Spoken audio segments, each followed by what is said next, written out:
এটা কিন্তু তুমি একদম ঠিক বলেছো। আমি এই বাড়িতে আসার পর থেকে তো দেখেছি কোনোদিনও পুজো আচরা বা কোনো কিছুতে বাবা কোনোদিনও না বলেননি। হ্যাঁ, আসলে কি জানিস, উনি বাইরে থেকেই ওরকম কঠিন শক্ত নিয়ম মেনে চলা মানুষ ছিলেন, আর ভেতরটা অন্তরটুকু তার বড্ড নরম, বড্ড ভালো মানুষ।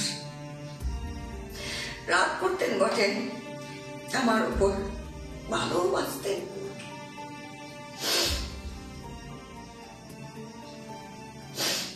যাই, সব মিটে টিটে গেল তাহলে?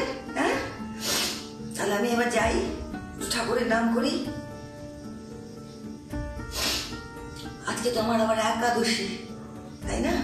যাই। তা নয় মা,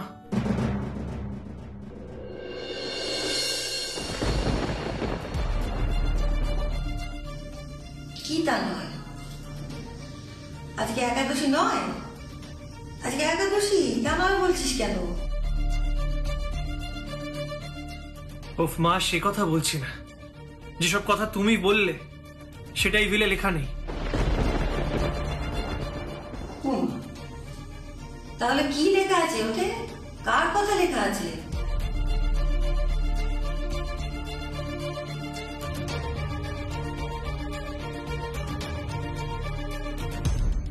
আচ্ছা নিখিল, বাবা কি আর কারুর কথা লিখে গেছে উইলে? দেখ বর্ধা ভাই, বিলে অবভিয়াসলি এটা লেখা আছে যে আমরা তিনজন যেন একসাথে থাকি, কিন্তু এটাও লেখা আছে এই সম্পত্তি আমরা তিনজন কখনো বিক্রি করতে পারবো না। বাবা আসলে এই পুরো সম্পত্তি আমাদের পরবর্তী প্রজন্মের জন্য ভাগ করে গেছে।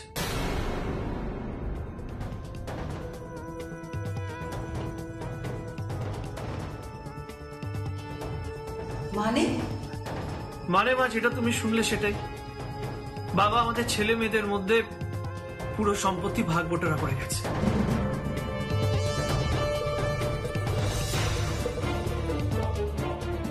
হঠাৎ উনি পরবর্তী প্রজন্মকে কেন সম্পত্তি দিয়ে গেলেন?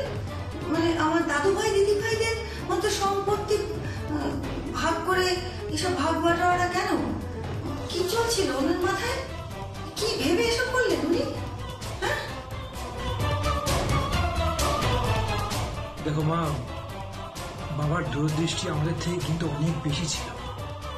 বাবা হয়তো বুঝেছেন যে আমরা একান্নবর্তী পরিবারে মানিয়ে নিতে পেরেছি, কিন্তু আমাদের পরের জেনারেশন হতে পারবে না। সেই জন্য বাবা এই ডিসিশনটা নিয়েছে, এরকম ভাগাভাগি করে ভেবেছে।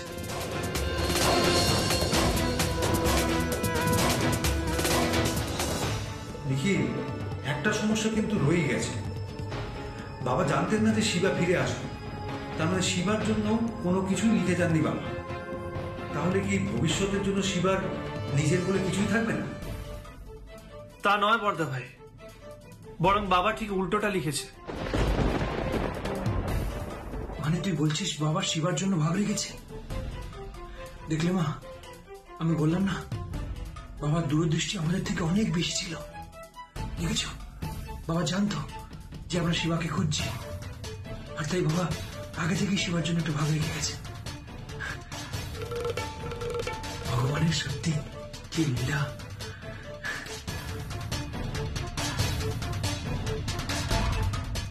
দাঁড়া মেজদা ভাই, প্লিজ আগে পুরো কথাটা শোন। হ্যাঁ, আমরা তো সেটাই শুনতে চাইছি। কি লিখেছে বলো? বলছি, সব বলছি। আগে বাবা ডোডো দাদানের ব্যাপারে লিখেছে। ডোডো দাদান তো বিদেশে সেটেল করেছে, ওইখানে পড়াশোনা করে চাকরিও করছে, তাই বাবার ধারণা যে ওখানে ওরা সম্পত্তিও করেছে। আর সেই জন্যই বাবা লিখে গেছে যে বাবার মনে হয় যে ওরা হয়তো কোনোদিনও আর বাড়ি ফিরবে না, তাই ওদের জন্য স্থাবর কোনো সম্পত্তি বাবা রেখে যায়নি। অস্থাবর কিছু সম্পত্তি রেখে গেছে, যেগুলো বাবার স্মৃতি হিসেবে ওদের কাছে থাকবে। কি? হ্যাঁ বর্ধা ভাই,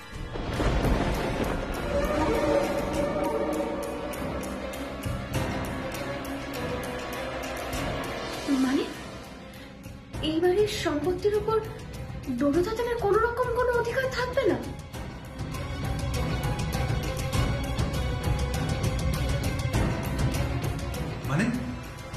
এ আবার কি কথা? এ হয় নাকি? এই উইল অনুযায়ী তাই। দেখ, আমাদের পুরো প্রপার্টির মালিক বাবাই ছিল, আর বাবাই এসব লিখে গেছে।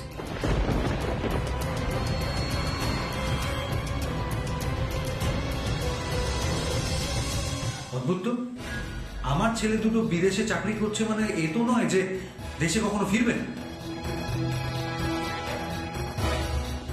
দেখ বর্দা ভাই, এটা বাবা লিখে গেছে, এর উপর আমাদের কারোরই কথা বলা সাজে না। নিখিল পর আগে কি লিখেছে? বাবা মুন্নি আর কৃষ্ণার জন্য পার হেড 50 লাখ করে ফিক্সড ডিপোজিট রেখে গেছে, কিন্তু এর ছাড়া ওদের এই সম্পত্তিতে আর কোনো অধিকার নেই।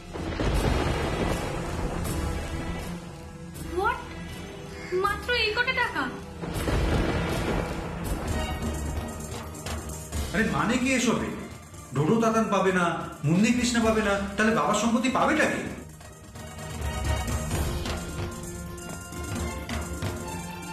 কি হলো ছোট কর্তা, ওতে কি লেখা আছে একটু পরিষ্কার করে বলো না আমাদের।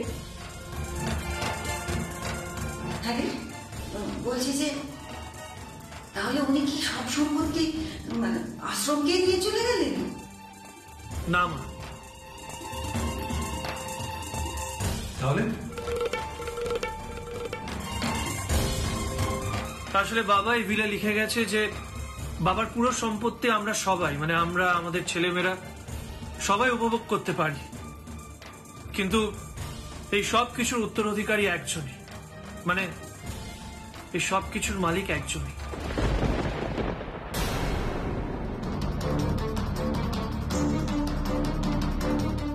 কাকে দিয়ে গেলেন? কার নাম লেখা আছে ওতে? বল। বলছি মা, বলছি। আবার এখানে এটাও লেখা আছে কি যতদিন না সে এই বাড়িতে ফিরে আসছে, এই বাড়ির সব ছেলে মেয়েদের সম্পত্তির উপরে সমান অধিকার। নিখিল, এত হেয়ালি না করে বল না, কে সেই একজন, কে ফিরে আসবে?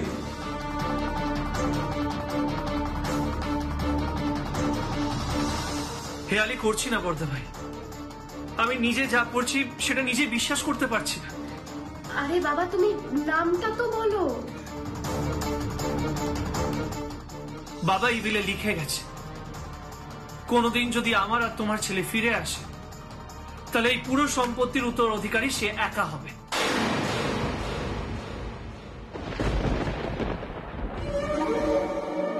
কিসব বলছে এই লোকটা? এই শ্যামা নিখিলের হারানো ছেলে হয়তো আমি এই বাড়িতে এসেছি, তার মানে এই সব সম্পত্তি আমার? এটা কি ইয়ার কি হচ্ছে নাকি? যে ছেলেকে বাবা কখনো চোখেই দেখেনি, সে ছেলে ফিরবে কি ফিরবে না তার কোনো ঠিক ছিল না, তার নামে সমস্ত কিছু লিখে দিয়ে আমাদের বাকি সন্তানদের বাবা বঞ্চিত করতে পারে না। আমার বাবা কিছুতেই এত অবিবেচক হতে পারেন না। আমরা তো রয়েছি, বাবার কি আমাদের উপর একটুও ভরসা ছিল না? আমরা পারতাম না এই ব্যাপারটা বুঝে দিতে? কি আশ্চর্যের কথা! আরে ওরা ঠিকই বলেছিস তুই, সাংঘাতিক আশ্চর্যের কথা। অদ্ভুত তো, মানে যে ছেলেটা আদৌ ফিরবে কিনা সেটাই জানা ছিল না। আর তাছাড়া তোদের বাবা যখন বেঁচে ছিলেন তখন তো আমাদের ছোট দাদু ভাই আসেনি, উনি বেঁচে থেকে তো আমাদের এই শিবাকে দেখে যেতে পারেননি। তাহলে তাহলে উনি হঠাৎ শ্যামা নিখিলের যে সন্তান আসেনি সে সন্তান, আমি বুঝতে পারছি না, আমাকে বুঝতে দে তো। মানে যে সন্তান ফিরবে কিনা জানিই না, সেই শ্যামা নিখিলের সন্তানকে উনি সমস্ত সম্পত্তি লিখে দিয়ে চলে গেলেন কেন? কি ভেবে?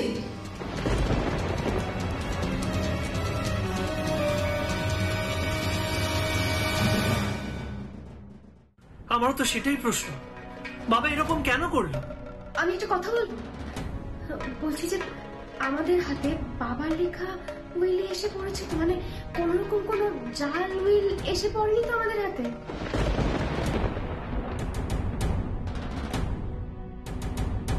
কি বলছো তুমি শ্যামা? মুখার্জি কাকু কিভাবে জাল জিনিস দিয়ে যাবে? উনি আমাদের পরিচিত লোক, কতদিন ধরে ওনাকে আমরা চিনি, আর উনি জাল জিনিস কখনো দিতেই পারেন না। দেখি নিখিল, উইলটা একটু দেখি। এই তো এখানে পরিষ্কার করা আছে, মানে নোটারি করা, বাবার সইও আছে, পরিষ্কার দেখা যাচ্ছে। না, এটা ঠিক আছে, এটা একদম পারফেক্ট। ওরে বাস, এই অশোক চৌধুরী তো হেভি শয়তান লোক। হ্যাঁ, এই তার মানে ইচ্ছে করে বোর্ডাকে দিয়ে কোনোভাবে চালাকি করে এই উইলটা বানিয়েছে। তো বানিয়েছে তো নিজের নামেই বানাতে পারতো, আমার নামে বানাতে গেল কেন? দেখি অশোক, শোন, মা তোমাকেও বলছি, এই উইল আমি মানছি না। হতে পারে আমার ছেলেরা সুপ্রতিষ্ঠিত, কিন্তু বাপ ঠাকুরদার সম্পত্তিতে তাদের কোনো অধিকার থাকবে না, এটা আমি মেনে নিতে পারছি না। আমি ডোডো তাতানের সাথে কথা বলে যা করার করবো। বর্দা ভাই, দাঁড়া, যাস না। দেখ, বাবা তার শেষ দিনেই উইলটা করে গেছিলেন। যদি এইভাবে আমরা না পড়ি, বাবার কথা না শুনি, অমান্য করি, বাবার আত্মাকে শান্তি পাবে? তুই বল, এভাবে যাস না। আজকে উইলটা পুরোটা পড়া হোক এবং এবং বাবা যেটা চেয়েছে সেটাই আমরা করবো।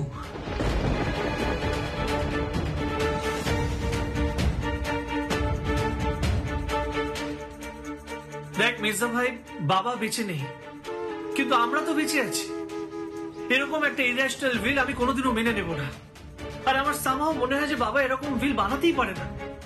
মানে শিবা যার অস্তিত্ব কোনোদিনও ছিলই না, মানে বাবার বেঁচে থাকাকালীন তো ছিল না। মানে আমরা তো জানতামই না যে আমরা শিবাকে খুঁজে পাবো কিনা। আর সাডেনলি বাবা শিবার নামে পুরো প্রপার্টি করে গেল। How is that possible?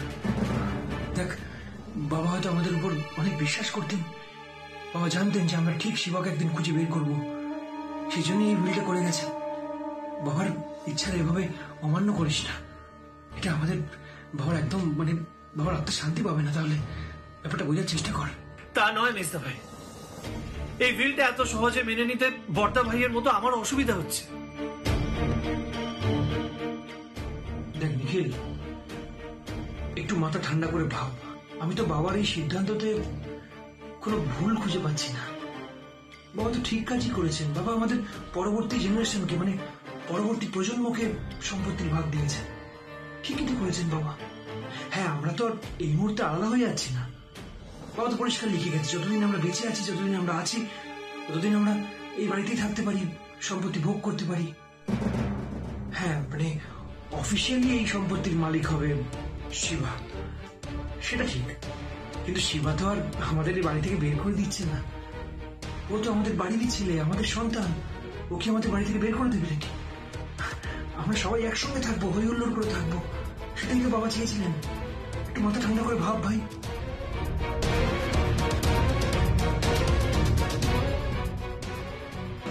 ওনাকে তো আমি একবারই দেখেছিলাম।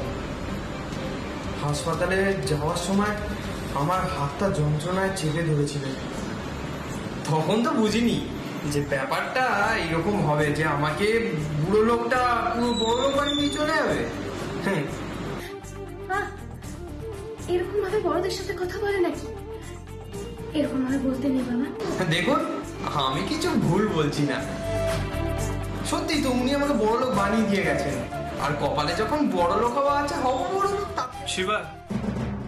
শিবা, তোমার দাদু তোমার নামে যে পুরো সম্পত্তি করে দিয়েছে, তার মানে যে তুমি এই সম্পত্তির মালিক ভাববে নিজেকে, সেটা কিন্তু আমরা চাই না। এই উইল নিয়ে এখনো অনেক ভাবনা চিন্তা বাকি আছে।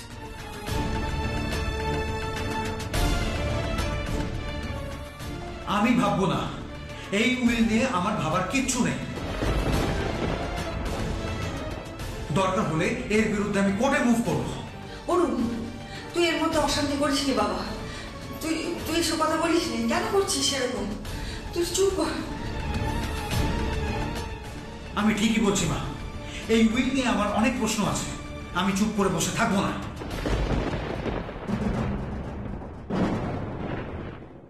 দেখ বড়দা ভাই,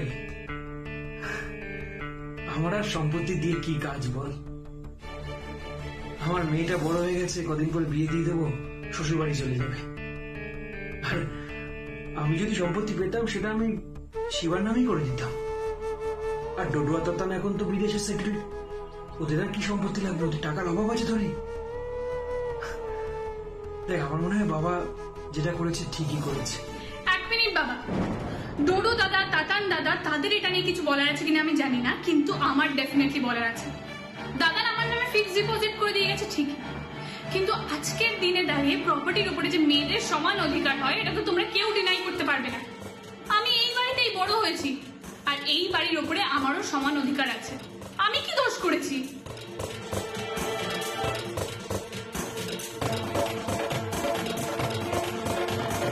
বড়রা কথা বলছে না, তার মধ্যে কথা বলতে হবে? বাবা, বিষয়টা যদি শুধু বড়দের মধ্যে হতো তাহলে কিন্তু আমি কথা বলতাম না, কিন্তু শিবা, কৃষ্ণা এরা তো সবাই পরে এসেছে। আমি তো সবচেয়ে বেশি দিন এই বাড়িতে কাটিয়েছি, আমি তো এই বাড়িতেই বড় হয়েছি বাবা, আর আমার এই বাড়ির উপরে কোনো রাইট নেই, এটা অন্তত আমি চুপ করে মেনে নিতে পারবো না। মা, আমার কিন্তু মনে হয় না মনি ভুল কিছু বলছে।